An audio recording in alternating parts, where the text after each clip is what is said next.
Bienvenue à ce numéro du journal de journaux que nous entamons avec la liberté de la presse mise à rude épreuve ces derniers temps au Niger. À ce propos, l'hebdomadaire satirique Le Hérisson titre dans ses colonnes « Communiqué RSF, chasse aux sorcières au Niger ».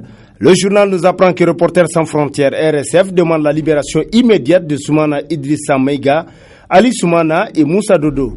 Cet acharnement contre des hommes des médias qui ont tout simplement fait leur travail est intolérable, déclare Reporters sans frontières.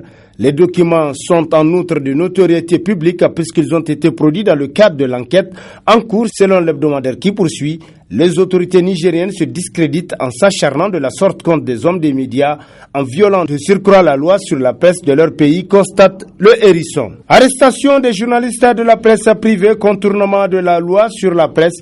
Titre dans le même chapitre, l'hebdomadaire Le Nouveau Républicain qui rappelle que Moussa Dodo et Ali Soumana ont été arrêtés le samedi. Soumana Idrissa Maïga a été pour sa part arrêté le lundi. Les professionnels de la presse croyant à une affaire qui relève du délit de presse apprendront dans l'après-midi de mercredi la mise sous mandat de dépôt en flagrant délit du directeur de publication du journal Le Courrier, Moussa Dodo, au motif de publication de documents issus d'une perquisition de police. Il y a quelque temps déjà, les professionnels des médias s'inquiétaient de la propension de certaines personnes à vouloir contourner la loi qui régit la presse selon le journal. Le Conseil supérieur de la communication, prompt à s'autosaisir et incapable de défendre la loi dont il est garant et initiateur.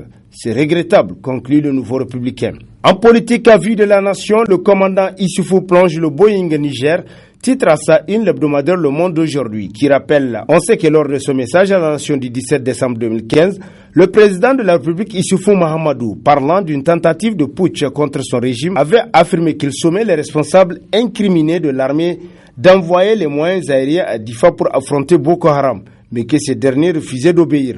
Alors, cette poignée d'individus étant mise hors état de nuire, qu'est-ce qui pourrait expliquer que la puissance de feu des moyens aériens n'ait pas pu sauver nos 32 soldats tombés sous les balles criminelles de Boko Haram?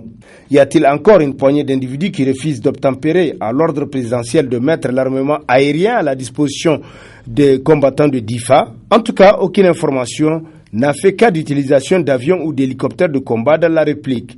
Il est donc urgent que le président Issoufou ouvre les yeux pour voir le vrai Niger à la place de celui qu'il se façonne dans son esprit, conclut Le Monde d'aujourd'hui. Insécurité, donner des moyens conséquents à notre armée pour faire face aux intégristes de Boko Haram, s'interroge l'hebdomadaire satirique Le Canard déchaîné, pour qui certes nos forces armées sont vaillantes. Cependant, ont-elles tous les moyens nécessaires pour s'opposer à ces forces surarmées par des pétrodollars? Ici se pose cette polémique quant à la destination réelle et l'usage réel des fonds alloués au budget de l'armée. L'on est toujours en droit de se demander si, en toute vérité, les investissements annoncés pour l'achat de matériel conséquent et pour l'encadrement de nos troupes ont été effectifs. S'interroge encore une fois le Canard déchaîné. Duel Issoufou Macky Sall, comment et pourquoi le Niger a perdu la présidence de l'UEMOA a constitué l'un des titres à la une de l'unique quotidien privé de la place dans sa parution du 7 juin 2016. Le journal nous apprend que dans le huis clos des chefs d'État, le président nigérien a voulu flouer le Sénégal en revenant sur une partie des termes du protocole de Cotonou signé le 8 novembre 2015 lors de la 19e session ordinaire de la conférence des chefs d'État et de gouvernement de l'Union, lequel avait prorogé de 6 mois le mandat du président de la commission de l'UEMOA. En contrepartie, le président Mahamadou Issoufou avait accepté de céder le poste de vice-gouverneur de la BCEAO en prenant la présidence de la commission de l'UEMOA occupée par le Sénégal. Aujourd'hui, le deal a capoté à cause de l'appétit gargantuesque de Mahamadou Issoufou qui a voulu récupérer la présidence de l'UEMOA et garder aussi le poste de vice-gouverneur de la BCEAO, nous apprend davantage l'enquêteur. Industrie extractive, le retable et le grain interpellent les autorités sur le respect des taxes et la sauvegarde des intérêts du Niger, titre dans ses colonnes hebdomadaires Le Visionnaire. Pour qui élu président de la République à l'issue des élections générales de 2011, M. Issoufou Mahamadou, ingénieur des mines, était pressenti comme l'homme providentiel capable de réhabiliter la souveraineté économique du Niger sur ses ressources et protéger ses intérêts, car présenté par la presse aussi bien nationale qu'internationale comme un fin connaisseur des questions minières pour avoir été un haut cadre de la société des mines de l'Aïr Somaïr. Celle-ci n'étant autre que la filiale du groupe nucléaire français Areva, à qui le Niger fournit près de 40% de l'approvisionnement de ses centrales nucléaires, constate le journal qui poursuit. Après 5 ans de gouvernance bâtie sur clientélisme, la corruption, l'enrichissement illicite et le détournement des deniers publics. Jamais les intérêts du Niger n'ont été aussi contrariés en matière d'exploitation des ressources naturelles par les actes gouvernants résolument déterminés à défendre et protéger les intérêts des multinationales. Cela se fait le plus souvent en violation de la loi fondamentale et du cadre légal dont les dispositions qui, aux yeux de nos gouvernants, ne méritent respect que quand elles protègent les intérêts des multinationales dont le chef de l'État, de par son comportement, se veut plus redevable qu'au peuple qu'il a pourtant souverainement élu en 2011, constate le visionnaire. Gestion de la 7e République, un amateurisme patent a constitué l'un des titres à la une du bi-hebdomadaire L'événement dans sa parution du 6 juin. Selon ce journal, l'affaire Serajo a mis en nuit l'amateurisme du Gouri et pourra même intéresser le talentueux cinéaste nigérien Djingare Meiga. Comment un agent de l'État, de surcroît des services spéciaux, a-t-il pu monter un tel dossier? S'interroge le bi-hebdomadaire qui poursuit en posant un tel acte. Les initiateurs de ce complot ourdi donneront de la graine à moudre à ceux qui doutent toujours de la véracité de certaines affaires dont le régime cherche à faire la lumière. C'est dire que s'il faut donner un prix Nobel d'amateurisme à tous les régimes post-conférence nationale qui se sont succédés, le Gouri tiendrait tête à tous, conclut l'événement. Coordination régionale impair Jamhouria de Dosso, quand Idrissa Issoufou veut s'aimer la zizanie dans le parti, titre dans ses colonnes le bimensuel Levé Plus, d'après qui ce qui est perçu par certains comme étant une crise au sein de la coordination régionale impair Jamhouria de Dosso n'en est pas une. C'est juste une tempête dans un verre d'eau selon le journal qui poursuit. Comme l'a dit Hamazada de manière très diplomatique, l'homme qui a contribué à la désagrégation de l'ANDP Zamalahia est un dangereux récidiviste.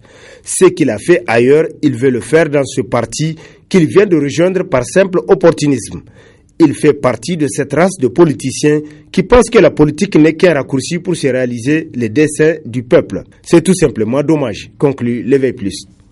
ANDP Zamalahia entre agonie et dernier sursaut, titre dans ses colonnes le bimensuel Tobal Info qui nous apprend que le parti de feu Adamou Moumouni Germain-Ko à son âme va mal, très mal même, il faut le dire. Souvenez-vous des conditions dans lesquelles l'actuel patron avait accédé à la tête de ce parti. Sans avoir milité un seul jour dans ce grand parti, l'ex-recalé au grade de général de l'armée nigérienne avait cru bon de se reconvertir dans la politique. En fait, son arrivée à la tête de l'ANDP a démontré qu'il n'a aucune ambition présidentielle. Alors, question aux militantes et militants de l'ANDP, Zamalahia. Allez-vous continuer à garder à la tête de votre parti un tel homme, sachant que l'ambition est la règle de tout parti politique et la conquête démocratique du pouvoir? S'interroge Toubal Info. Détention arbitraire, les héros oubliés, s'interroge l'hebdomadaire L'actualité, pour qui personne ne peut comprendre pour quelles raisons Hama Amadou et son parti sont pourchassés avec autant de méchanceté par le régime d'Issoufou Mahamadou. C'est tant pis si le régime socialiste peut se plaire de garder encore et toujours en prison ces hommes. Ce que l'on ne comprend pas, c'est le silence de l'opposition et aussi du modem Faloumana relativement au cas oublié de ces vaillants militants injustement détenus et pour lesquels au moins on aurait pu manifester ne serait-ce que pour demander, sinon exiger que leur procès se tienne dans des délais raisonnables. En d'autres temps, Issoufou n'avait pas attendu une justice pour sortir un certain Jakou entendu dans les locaux de la PJ. Les Nigériens n'ont pas encore oublié cette audace qui frise la rébellion contre les principes de la démocratie et de la justice. Il est aujourd'hui impérieux que ces cas ne soient plus tus, car trop c'est trop, constate l'actualité. Et sur ce, prend fin le présent numéro de la revue hebdomadaire de la presse. Prochain rendez-vous, plaise à Dieu dans une semaine, avec toujours la même passion de vous servir. Bonne lecture et au revoir.